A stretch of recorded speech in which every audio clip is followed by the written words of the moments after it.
tu po, gerak mana ni kan jika kemin. Oh, sampai. Mana. Apa apa? Oh.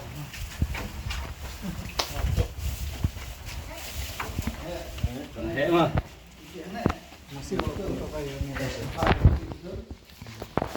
Lain leo kan? Oh, lain. Hapte itu dia melawat deh. Betul tentang sudah nama gampang lah. Mongla nih kok. Gampang tu.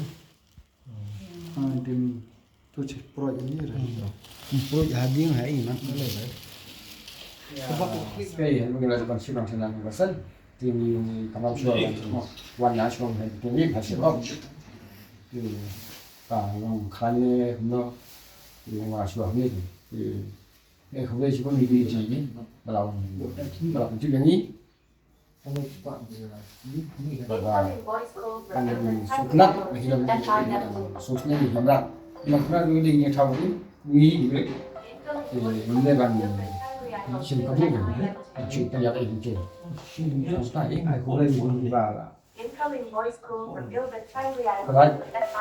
làm cái gì như gì tôi là tôi sẽ làm mình sẽ có quay đi tại